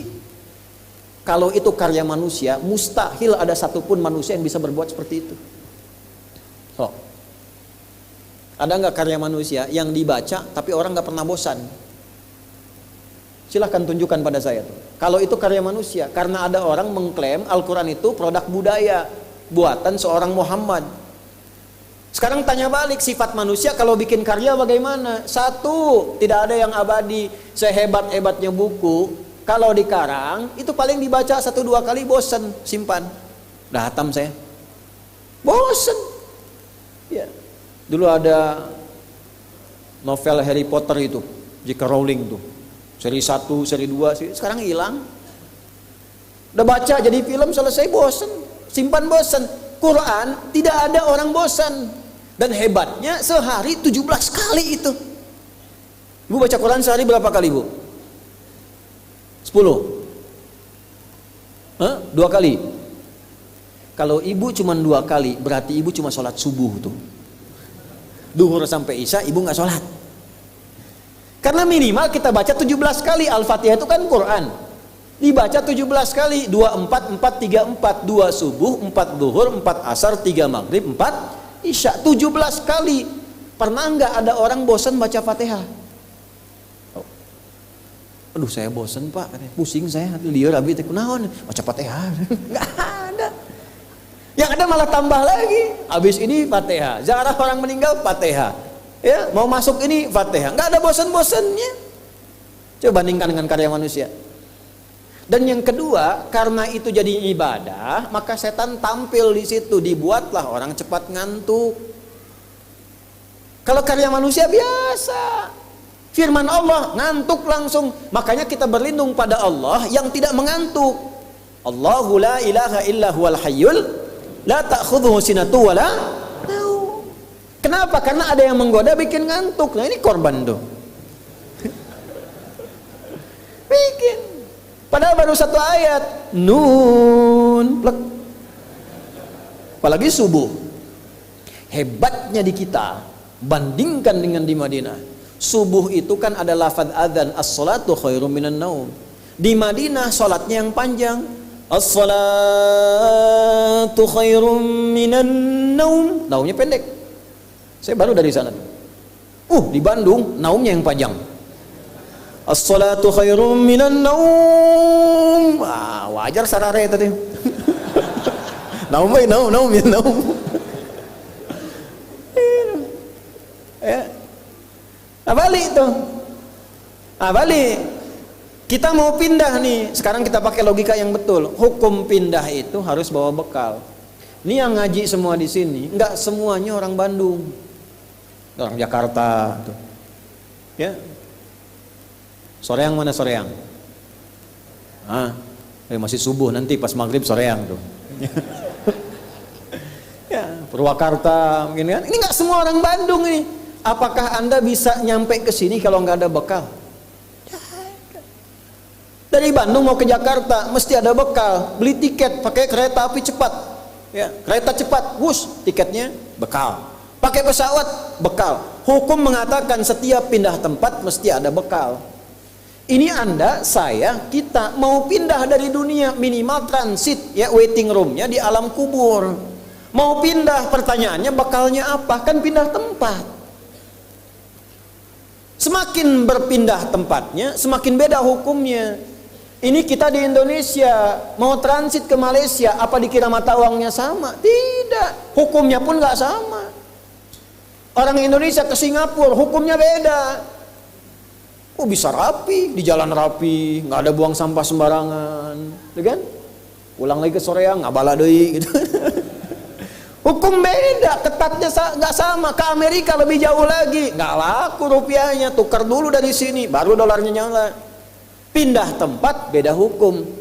Toilet di kota Bandung dengan toilet di Lebak Bulus bisa beda. Ya, nih bang 1.000, kok 1.000 bang? 2.000, biasanya juga 1.000. Anda di mana? Lebak Bulus, sini Bandung pak. Ya, bisa beda hukum. Maka Anda jangan berharap di alam kubur itu hukumnya bisa sama dengan hukum di dunia, pasti beda. Makanya ketika diumumkan telah meninggal dunia, tuh, Asep mah ada ya, Doni ada, Doni ada, Andi, ayah, ini pasti nggak ada, Suneo, pasti mau ayah teh. Telah meninggal dunia, Suneo misalnya, tuh, diumumkan. Ketika disebutkan meninggal dunia, maka semua perangkat dunia ditinggal dan tidak berlaku lagi di tempat yang baru. Jadi Anda nggak bisa berwasiat begini, Mami, kalau Papi meninggal, itu handphone yang biasa kita komunikasi, sertakan ya, dibawa ke alam kubur. Ntar kiranya Mami kangen, miss call aja. Miss callnya pasti saroyaroh, nggak mungkin hoyroyaroh itu. Faman ya'mal mithqala dzarratin, jangan dipotong dah, awas tuh. Nggak akan nyambung, pasti hancur. Hancur. Baju ini jangan dikirakan dipakai. Pak Kasdam misalnya, punten Pak Kasdam ini. Memang hukum bagaimana ajal? Bisa Bapak duluan, saya belakangan bisa. Atau ditukar, saya belakangan, Bapak duluan, mungkin itu. Bisa terjadi. Bapak pakai pin uah di sini, masuk ke alam kubur nggak bisa dipakai itu. Sertakan dalam kafan saya, begitu dikubur, man robuka, saya ikut ustad, ini tandanya. Nggak bisa. Tetap pertanyaannya sama. Bekalnya apa? Cuman 2 lembar, 2 kain. Ibu tambahan 1 bu, kerudung ibu 3 tuh. Makanya saya selalu mengatakan dengan bercanda tapi dalam, mohon maaf, ini yang muslimah, berlatih pakai kerudung ya. Berdoa minta sama Allah supaya nanti tidak bikin malaikat mungkar nakir penasaran. Di dunia nggak berkerudung, begitu meninggal dikerudungin. Kita harus ke malaikat, ucu gening. Waktu di dunia teh kerudungan, nah hai udah jantan kerudungan. Man robuka, abi jamaah Ustaz Adi, namun belum sempurna hijrah. Pelan-pelan, jangan dihukumi dulu. Dia sujud itu sudah luar biasa. Dia belum taat pada satu bagian, tapi taat pada bagian yang lain. Kita doakan. Support. Jangan langsung tiba-tiba, oh nggak taat, dosa, neraka. Nah, kamu neraka, kumaing wes, no. Repot kalau gitu tuh, ya. Balik lagi, dikembalikan pada kebiasaan, pada kebaikan. Nah, sekarang mau pindah ke alam kubur, bekalnya apa? Kan mesti jelas. Baju sudah beda, nggak bisa dibawa, itu sudah fitrah pak.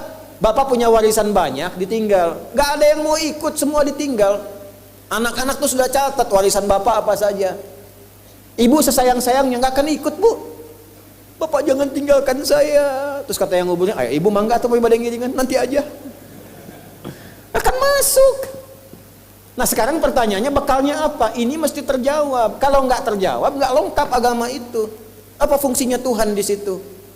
Mesti menjelaskan. Nah di Islam itu dijelaskan. Bekal yang kita bawa pulang meninggalkan dunia itu, itulah yang disebut ibadah. Itu setiap dikerjakan ada poin ditulis. Poin itulah nama bekalnya, namanya ajrun namanya. Lahum ajrun ghairu mamnun, yang kita sebut dengan pahala.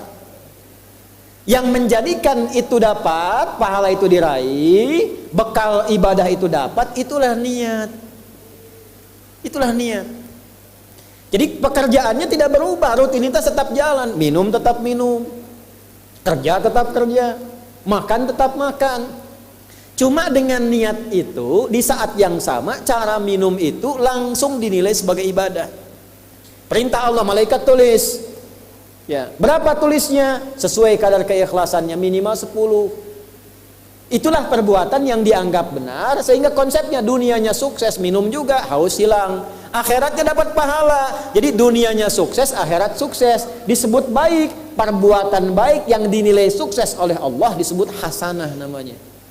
Makanya kita berharap dunia jadi hasanah, akhirat dikonfirmasi hasanah itu jadi pahala. Maka kita berdoa, Al-Baqarah ayat 201, Rabbana atina fid dunya wa fil akhirati waqina. Apa tafsir hasanah terkait ibadah? Tafsir hasanah terkait ibadah pindah surat ke surat 6. Ayat berapa? 160. Man jaa bil hasanati falahu asyru amthaliha. Minimal kalau diniatkan jadi ibadah tulis 10. 10 itu yang disebut bekal pulang sebelum meninggal. Tampilkan nanti. Punten Pak, ngetang nate sanes kieu nya, 1, 2, 3, 4 itu hitungan dunia. Cara menghitungnya 1 ke 2 500 tahun. 2 ke 3 500 tahun, 3 ke 4 500 tahun. Nanti semua itu diakumulasi, ditampilkanlah surga yang sesuai dengan pahala kita. Kapan ditampakkannya? Saat sakaratul maut sebelum meninggal. Sifat ibadahnya disebut, sifat orang yang rajin ibadah disebut abdun, jamaknya ibadun. Ketika mau meninggal ditampakkan, karena ditampakkan tenang dia. Nyawanya tenang, jiwanya nyaman. Sifat jiwa yang dilatih ibadah saat latihan disebut tumakninah.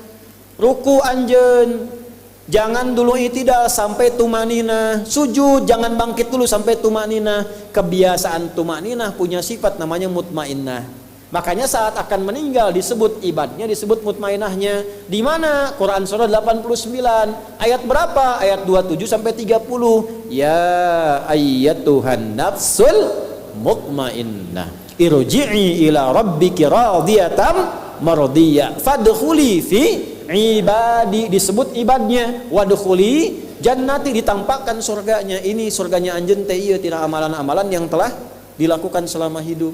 Makanya kemarin Kiai Asmuni yang dari Banten lagi ceramah, sekitarannya Habib-habib. Kiai Asmuni itu punya anak seangkatan kakak saya. Waktu mau nikah minta Pak D saya ngantar uak kami di Banten. Beliaunya ngantar saya nikah ke Lasem. Kemarin waktu ceramah nyampaikan, mengantarkan, begitu mau disebutkan penceramah Habib Fulan, nengok sedikit, alhamdulillah, tinggal ditampakkan sekilas. Nah, kalau ada bekal, kalau yang nggak ada bekal, tampaknya yang jelek-jelek sesuai kebiasaannya. Ya. Kebiasaan dugem ditampakkan, lengeleng, ini, bingung, la ilaha illallah, geleng lagi, la ilaha geleng lagi. Yang biasa tahlil, biasa ngaji, wafat sesuai kebiasaan, sesuai ajalnya. Tampak. Nah, sekarang untuk mencari bekal itu bagaimana? Niatkan menjadi ibadah. Itu fungsinya itu mahal. Pembuktiannya setelah meninggal. Kalau bapak nggak percaya, ibu nggak percaya, dipertanyakan imannya. Silahkan saja nanti lihat setelah meninggal. Ya, cara merubahnya bagaimana? Nanti ada 3 bagian. Karena itu kata Imam Syafi'i, hadis ini sepertiga ilmu. Ilmu itu dipraktikkan lewat amal, makanya hurufnya sama. Ain, lam, mim saat belajar. Ain, mim, lam ditukar, lamnya ke belakang, mimnya ke tengah. Saat diamalkan hurufnya sama. Orang yang mengerjakan itu ain pakai alif, lam dan mim, alimun. Tempatnya alamun, tanda-tanda orang itu kenal Allah, maka dia pakai ilmu. Ilmunya dia amalkan, hurufnya sama semua. Ilmun, amalun, alimun, alamun. Allah disebutnya apa? Rabbil alamin, jama' alhamdulillahi rabbil alamin. Jadi kalau kita pakai ilmu, gunakan. Begitu digunakan, tuliskan pahalanya. Kata Imam Syafi'i, hadis ini sepertiga ilmu. Karena ilmu itu ada 3. Ilmu tentang lisan, ilmu tentang perilaku tubuh bagian luar, ilmu tentang hati. Semua perilaku kita bergantung 3 hal tadi. Contoh lisan. Panitia, kalau ada teh manis bagus banget itu. Enggak, ini contoh, bukan minta. Enggak, ini saya sudah ada minuman, enggak usah bikin teh manis. Contoh aja, contoh, ya. Kalau ada teh manis bagus banget itu. Itu lisan. Begitu lisan keluar, panitia langsung mikir, aduh, nggak dibikin tadi katanya. Maka coba di belakang dibikin, walaupun ustadznya bilang contoh, langsung bikin misal contoh gitu kan. Itu lisan. Kerjakan, siap kerjakan, komando, jalan, lisan. Jadi perilaku kita kadang bergantung lisan. Makanya ada ayat dan hadis tentang lisan. Hati-hati. Kepleset lisan lebih parah dibanding kepleset kaki. Bapak kepleset kaki bisa diluruskan lagi, kepleset lisan lama Pak. Prajurit keluar dari sini, keluar caci maki tuh panglima tuh. Jangan dipotong videonya ya, contoh ini mah, contoh. Kepleset lisannya, selesai karirnya. Kepleset kakinya masih bisa berjalan. Maka lisan tuh ada hukumnya sepertiga bagian hidup kita. Kedua nih, ujung kepala sampai ujung kaki, tangan bergerak, kaki melangkah. Hati-hati. Itu semua ditentukan oleh apa? Ini kolbu, amalan hati. Bapak tahu dari mana kalau orang yang senyum itu senang pada Bapak? Bagaimana taunya? Boleh jadi dia iri hati, di hatinya itu ada sesuatu. Nah, karena manusia bertindak dari tiga bagian ini, maka Imam Syafi'i mengatakan, inilah hadis sepertiga ilmu. Kalau paham hadis ini, sepertiga kehidupan kita tuh hatam. Kuncinya apa? Niatkan semua hal itu menjadi bagian ibadah, maka pekerjaannya berkah, akhiratnya dapat. Sekarang pertanyaannya, bagaimana menjalaninya? Seperti apa prakteknya? Tantangannya bagaimana? Nah, itu yang insya Allah kita akan bahas dalam pertemuan-pertemuan berikutnya. Ya. Nah, contoh gampangnya, nanti ada dari ribuan itu 4 hadis utama. 4 hadis utama ini, Bu, Pak, kalau ngaji sampai ribuan, waktunya banyak. Tapi kalau Anda ingin singkat dan khatam jadi muslim-muslimah yang baik, 4 hadis cukup. 4 hadis saja. Nanti 4 hadis ini bulan depan kita bahas. Ya, bulan depan. Ini kalau Bapak bahas 4 ini sepanjang hidup tuh. Tunggu sebulan lagi. Ya, insya Allah. Nah, jadi yang pertama pelajaran kita, 1, mohon pandai-pandai menata hidup, karena bagaimanapun kita pasti akan meninggal. Sebanyak-banyaknya harta, meninggal juga. Setinggi-tingginya pangkat, wafat juga. Sehebat-hebatnya ilmu, meninggal juga. Maka orang cerdas itu orang yang selalu menyiapkan bekal ke tempat yang akan ia tuju. Ketika meninggalkan dunia, kita mesti sadar dan paham bahwa tempat yang kita tuju hukumnya tidak sama dengan dunia. Maka pandai-pandai menyiapkan bekal. Kesimpulan kedua, ingat baik-baik kalimat ini, Allah menginginkan seluruh hambanya sukses dunia akhirat, bahagia dunia akhirat. Jadi nggak ada konsep begini, akhirat saja dunia ditinggal tuh nggak ada. Jadi tidak perlu Anda menyendiri ke gunung, tinggal di gua sendirian. Ya, hidup kita dengan manusia, bukan dengan uncal, dengan monyet, dengan kadal dan sebagainya. Ya, bersosialah dengan manusia, balik lagi, dan punya cita-cita yang jelas. Harus sukses di bidang apa, disiapkan dari sekarang. Tapi yang kedua, jangan sampai sukses dunia nestapa akhirat. Cari bekal yang baik, cara menyiapkannya. Maka hadis ini mengajarkan, setiap menjalani rutinitas niatkan sebagai ibadah. Bangun tidur jadikan ibadah. Mau mandi jadi ibadah. Mau berpakaian jadi ibadah. Makan jadi ibadah. Kerja dari tidur sampai tidur lagi jadi ibadah. Bagaimana cara menjadikan itu sebagai ibadah? Niatkan sebagai ibadah kepada Allah Subhanahu wa ta'ala. Pertanyaannya, bagaimana cara meniatkannya? Apakah diniatkan dengan dilafadzkan, niat saya minum air bening ini di cangkir yang telah disiapkan lillahi ta'ala, karena Allah. Bismillahirrahmanirrahim. Alhamdulillah rabbil alamin. Apakah seperti itu? Atau ada yang lain? Kalau sholat bagaimana? Apakah saya niatkan? Niat saya menunaikan sholat subuh 2 rakaat menjadi makmum lillahi ta'ala. Kalau diterjemahkan bahasa Arab, usolli fardhu subhi raka'ataini makmuman lillahi ta'ala, mustaqbilal qiblati makmuman lillahi ta'ala. Apakah demikian atau cukup dalam hati? Seperti apa prakteknya? Nah, itu nanti bulan depan kita bahas ya. Di pembahasan kita pelan-pelan supaya paham dulu, supaya mengerti dulu, baru kita simpulkan dalam keseharian kita. Kemudian yang terakhir sebelum saya tutup, hati-hati jangan sampai kegiatan kita menjadi rutinitas dunia saja. Hati-hati, ini kuliah aja sayang, nggak dapat akhiratnya. Silahkan lulus ITB, lulus Unpad, Unpar dan sebagainya, silahkan. IPK 4 bagus, dapat ijazah mahasiswa terbaik, istimewa. Tapi jangankan Anda yang belum beriman pun bisa seperti itu. Lantas apa manfaatnya iman Anda? Tinggi-tinggi Anda kuliah sampai doktor, dapat gelar pengajar pendiri profesor, tapi nggak kenal Allah, nggak sukses Anda. Kalah sama anak TK. Ya, belum tinggi sudah kenal Allah.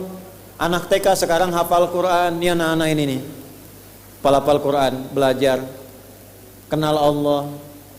Ya, jadi kalau Anda tinggi-tinggi sampai kuliah, gelarnya tinggi, tapi nggak kenal Allah, terus pertanggungjawaban Anda saat pulang kepada Allah bagaimana? Apa yang mau Anda bawa? Tanya balik, subuh ini ditanya kita, tanya balik kita.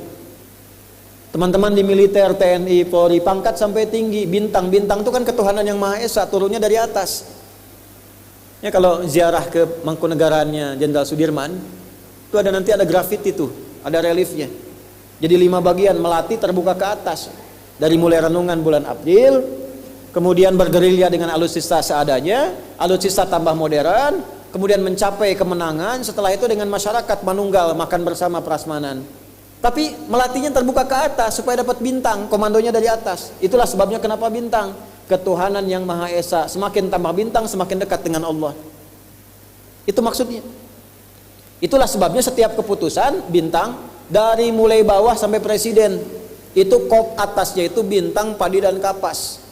Maksudnya apa? Keputusan ini dibuat dengan berharap rahmat Tuhan yang Maha Esa. Makanya ditulis dengan rahmat Tuhan yang Maha Esa, supaya keputusan ini berkeadilan secara sosial untuk seluruh masyarakat Indonesia.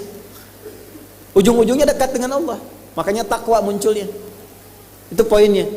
Ya, jadi jangan sampai hubungan tidak baik dengan Allah. Anda punya masalah dengan orang Bandung, Anda bisa ke Soreang. Dengan orang Soreang ada masalah bisa ke Cimahi. Sejabar ada masalah ke Jateng, Jateng ada masalah ke Jatim. Masalah se-Indonesia ke Malaysia, ke Brunei, pindah tempat. Anda punya masalah dengan Allah, mau lari kemana? Tidak bisa lari. Perbaiki dari sekarang. Ya, yang belum sholat tepat waktu, usahakan latihan. Yang mau tobat terus tobat. Ustaz, bagaimana kalau saya tobat, kerjakan lagi, tobat lagi, tobat lagi, tobat lagi, sampai Anda bisa menangis. Ya, kalau sudah tidak bisa menangis, tangisi dari Anda yang belum bisa menangis. Sampai mudah-mudahan wafatnya dalam keadaan tobat. Tercatat husnul khatimah karena tobatnya. Jangan menyimpulkan kalau sudah bagus amalan selamat. Ada Tha'labah, itikafnya paling depan, tapi suul khatimah. Tapi ada Wahsy, ya, membunuh paman Nabi, bisa masuk surga. Ini pembunuh loh, nggak main-main. Paman Nabi di ujung tobat, dan dia membunuh Musailamah al-Kadzab. Makanya disebut itu tombaknya, tombak neraka dan tombak surga. Kalau cuman ke Hamzah bin Abdul Muttalib radhiyallahu ta'ala anhu, neraka dia. Tapi ketika taubat la ilaha illallah, gugur semua dosanya, maka digunakan tombaknya untuk kebaikan. Selesai Musailamah al-Kadzab, memasukkan dia ke surga. Ikrimah itu anaknya Abu Jahal. Jangan disimpulkan kalau pernah ada orang tua nggak baik, anaknya bisa nggak baik. Belum tentu. Jangan merasa aman jadi anak kiai. Jangan merasa aman, jangan merasa bangga. Kalau nggak ada iman yang bagus, nggak akan selamat. Dekati Allah oleh semua kita. Nah, ini hadis mengajarkan itu, singkat, padat, tapi insya Allah dalam. Ini materi yang disampaikan. Pengumumannya 3. 1. Ini yang paling penting. Kita ini negara besar. Merdekanya atas berkat rahmat Allah yang Maha Kuasa. Dijaga rahmat itu. Dijaga rahmat itu. Dijaga berkah itu. Dengan cara apa? Memakmurkan negeri kita ini sesuai kemampuan kita di bidangnya masing-masing dan bersinergi. Makanya saya berharap ini TNI ini didampingi, ya, dampingi. Dulu kalau TNI ini bergerak kemana, long march, itu ada masyarakat siapkan makanan, jamu, berangkat lagi, gitu ya. Nah, suasana itu hidupkan lagi. Anda yang sukses-sukses itu, ya, dampingi, bantu, gabung jadi satu. Yang baik-baik, jaga kedamaian. Ini mau pilkada jangan ribut, biasa saja. Tenang, yang damai, yang baik. bangun bangsanya, jangan sampai terpecah. Kalau ingin mendapatkan emas harus kompak semuanya. Ya, pada akhirnya semua kembali kepada Allah Subhanahu wa taala. Ini amanat yang pertama, jaga betul kita yang kompak, yang baik, jaga negeri ini, jaga bangsa ini dengan semua profesi kita. Saling mendampingi, saling menjaga. Karena itu Pak Kasdam izin ya, yang bulan depan ini kalau bisa tuh yang Persit, tabung, nanti teman-teman support. Kalau ada kotak infak tuh, ya jalan tuh bukan mobil-mobilan tuh. Bukan mobil-mobilan, jalan-jalannya, bukan, ya. Siapkan dari rumah berangkat isi. Saya emang nggak butuh Pak, jangan diamplopin. Saya kesini mau ngajar, bukan nyari amplop. Isinya juga enggak. Ya, balikin lagi supaya masjidnya hidup. Ya, satu saf tuh ya, satu saf atur tuh. Balikan ke masjid, ya pakai buat proses kajian-kajian masjid ini supaya hidup, dijaga. Kalau bisa kolektifkan, marbotnya ditambah nanti. Saya nggak perlu. Ya. Kontrak saya sama Allah untuk ngajar. Jadi kalau Bapak Ibu ngundang, prinsip saya cuma dua.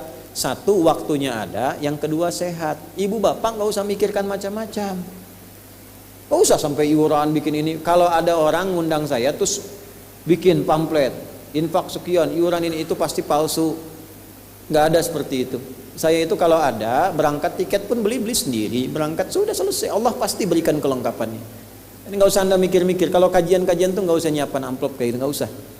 Ngisi aja. Insya Allah Allah sudah mudahkan. Ya, itu satu tuh. Yang kedua, ini penting. Yo yang sudah S1 naik lagi. Insya Allah nanti ada beasiswa. Ya, yang S1 sudah selesai, ada S2 masih ada peluang tuh. Ke Timur Tengah. Ya, Timur Tengah. Yang sudah, ini ada dua tipe nih. Untuk yang umum, misalnya nih, ya maaf ya.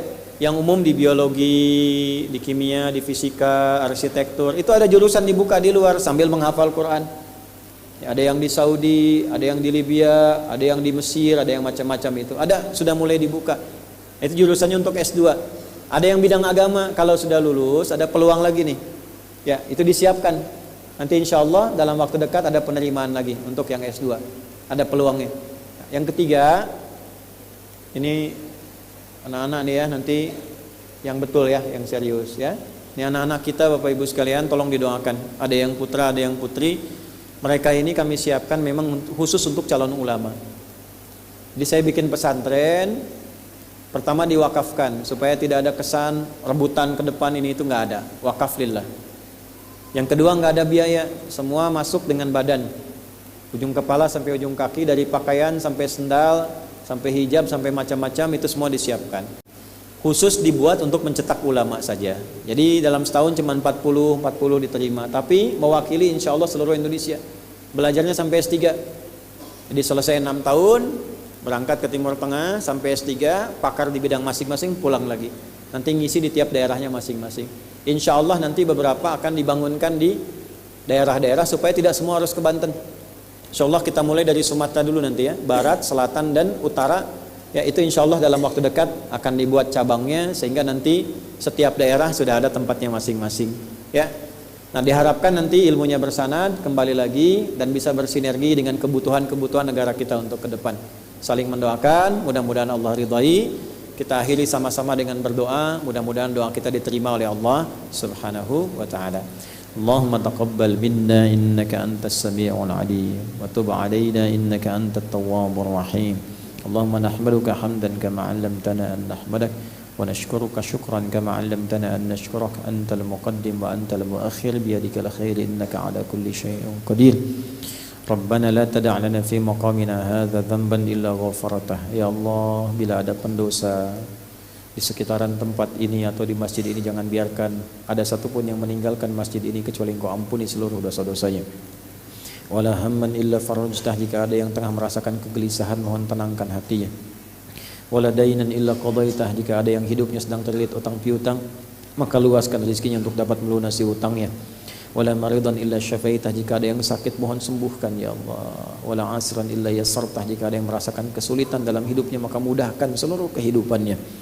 Allahumma ya arhamar rahimin ihfad biladana Indonesia waj'alha baldatan thayyibatan anta tardaha. Ya Allah, mohon jaga negeri kami tercinta Indonesia, jadikan negeri yang makmur, negeri yang baik, negeri yang Kau ridai. Allahumma barik ya Allah syu'abaha ya arhamar rahimin. waj'alhum thayyibinas salihin mu'minin muttaqin. Ya Allah, jadikan seluruh penduduk Indonesia orang-orang yang baik, orang-orang yang taat kepadamu ya Allah. Jauhkan dari perpecahan, satukan dalam kebaikan. Wahfad umarah ya Allah wa ru'asata waj'alhum udala liyukhaffifu hisabahum yaumil qiyamah. Ya Allah, mohon bimbing para pemimpin kami di semua levelnya.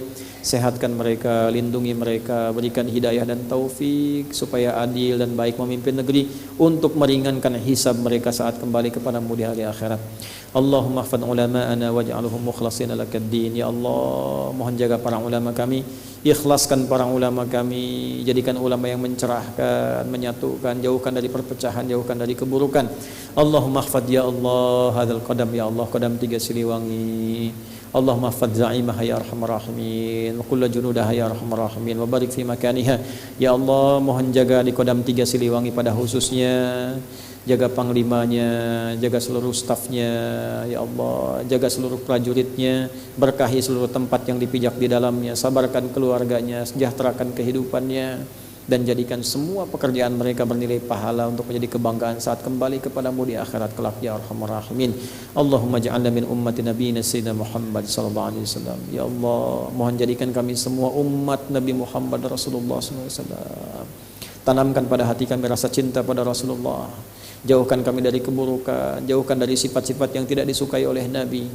Rabbana atina fid dunya hasanah wa fil akhirati hasanah wa qina adzaban nar. Wa sallallahu ala sayyidina Muhammad wa ala alihi wa sahbihi ajma'in. Wa akhiru da'wana subhanakallahumma rabbana wa bihamdika nashhadu an la ilaha illa anta nastaghfiruka wa natubu ilaik. Walhamdulillahi rabbil alamin. Terima kasih atas perhatiannya di subuh kali ini. Mohon maaf bila ada kekurangan. Semoga kita bertemu di lain kesempatan. Assalamualaikum warahmatullahi wabarakatuh.